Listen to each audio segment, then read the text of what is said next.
My mom once told me that the only thing constant in this world is change. I never expected that weeks after that conversation, I would be met with the biggest change of my life.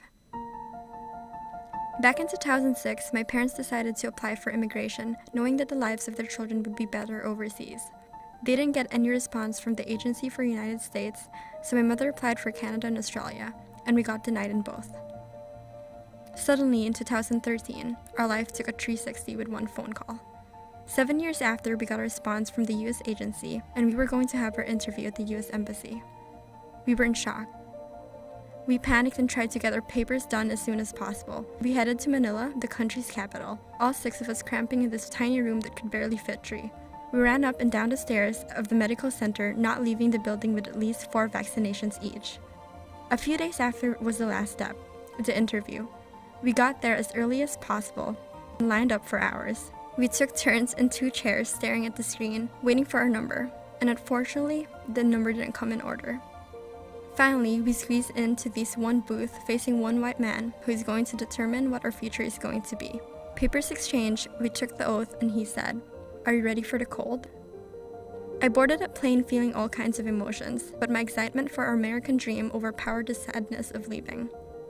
I felt like I stepped into another world after 22 hours, bursting of various expectations. I soon realized that those expectations that I have played over and over in my head didn't play out the way my head imagined it to.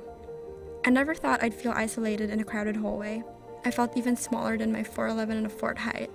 It's not easy to live in a place where it feels like it was never yours to begin with. I realized how dependent I was to my close friends, and how my confidence came from being around them and not alone. Each day I became a disappointment because I find myself wanting to express but couldn't.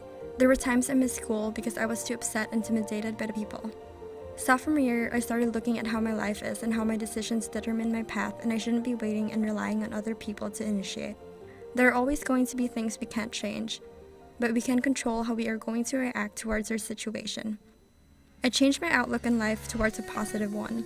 I conquered my fear and gave myself a voice. I pushed myself outside of my comfort zone and joined a speech team. After that, I joined more organizations that brought me closer to building up my confidence and my self-esteem.